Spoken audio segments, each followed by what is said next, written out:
Chapter 1. Russia approaches Konstantinovka, the panorama. On August 20th, 2025, news from the war in Ukraine continued to shock the world. Russian troops had advanced to the outskirts of Konstantinovka, one of the key gateways in the Donetsk region. This event was not just a simple military advance, but also had great strategic, political, and psychological significance for both sides of the war as well as the international community. Konstantinovka has long been an industrial city, producing glass, porcelain, and chemical products for the entire Donbas region.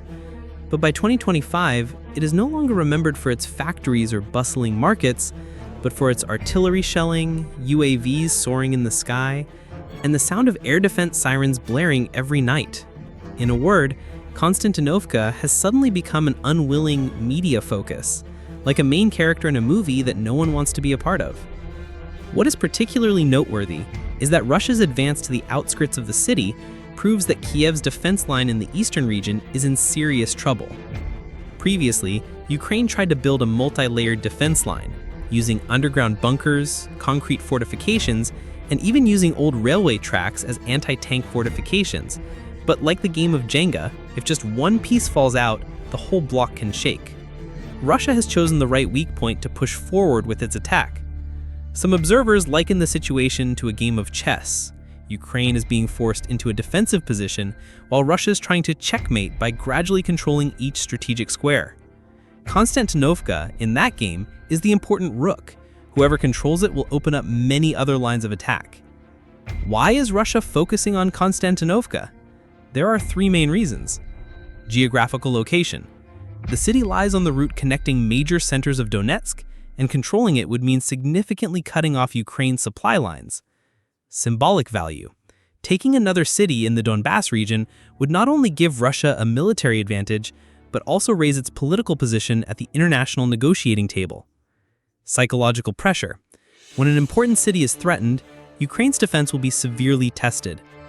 To illustrate, imagine you're playing a soccer match where the opponent is pressing the goal, shooting continuously, and the goalkeeper has to dive to save the ball until he is exhausted. Kiev is currently that goalkeeper, defending fiercely, but with the pressure increasing, no one is sure how long the net can stay clean. Chapter 2. How will Kiev respond? Attempts to stop. In the face of Russia's relentless attack, Kiev did not sit still. The Ukrainian army immediately mobilized more forces from neighboring regions, deployed mobile air defense systems, and especially increased the use of drones to monitor the battlefield. It can be said that UAVs, unmanned aerial vehicles, are now the main characters in modern warfare. If in World War II tanks and bombers were symbols of power, then in the war in Ukraine, UAVs became indispensable tools. Ukraine made the most of UAVs provided by the West, combined with domestically produced models to attack Russia's supply lines and logistics bases.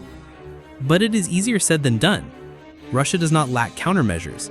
They use electronic warfare systems, causing many Ukrainian UAVs to crash before they can take effect. This story is like buying a new, feature-rich phone, but it is SIM-locked. It looks cool, but you can't make calls. Strategically, Ukraine is trying to prolong the match.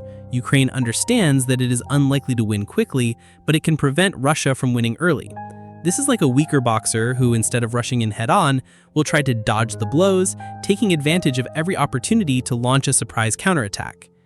In addition, Kiev also receives support from its Western allies, especially in terms of intelligence, surveillance radars, and medium-range air defense missiles.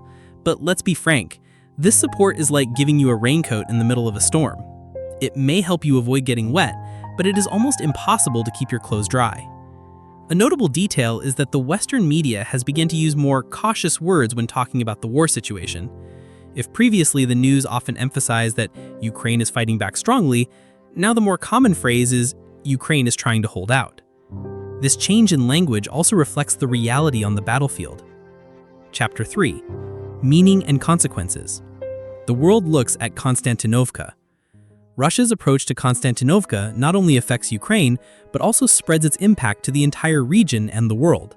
There are three aspects that need to be analyzed. In terms of international politics, if Russia controls this city, its position in future peace negotiations will be stronger. That means the West will face greater pressure to protect its interests in Ukraine. In terms of military, Konstantinovka could become a springboard for Russia to advance deeper into the remaining Ukrainian territory in Donetsk. It is like capturing the only bridge connecting the two banks of the river, thereby opening up a series of attack options. In terms of psychological warfare, the Ukrainian people have endured war for more than 3 years, and now another major city is at risk of falling. This will be a great mental shock, affecting the will to resist for a long time. In a humorous perspective, some Western netizens have quipped, if in a strategy game you keep losing cities, it is best to press the load button again from the beginning. But unfortunately, in real life, there is no load button. Once a city falls, all the consequences will be very difficult to reverse. Ending. The big picture and a message to the audience. In short, August 20th, 2025 marked a pivotal turning point in the war in Ukraine. Russia closed in on Konstantinovka, Kiev tried to stop it, and the world watched with bated breath. This is not just the story of one city in Donbass, but a microcosm of the entire war. Russia attacks, Ukraine defends, the West supports, and civilians continued to bear the brunt. The significance of this event is enormous. It shows that modern warfare is not just about guns and bullets, but also about psychology, media, politics, and technology. A UAV, a news report, or even a change in the language of the media can affect the outcome. If you have followed this far, you must have realized that war is not only history, but also a hot news story that happens every day. And that is the reason why the History&War channel was born, to bring you insightful, humorous, but equally serious perspectives, helping you better understand this turbulent world. So don't forget to like, share, and subscribe to continue our journey of exploring history and global war, because each of your interactions is not only a motivation, but also a way to spread knowledge and truth to more people.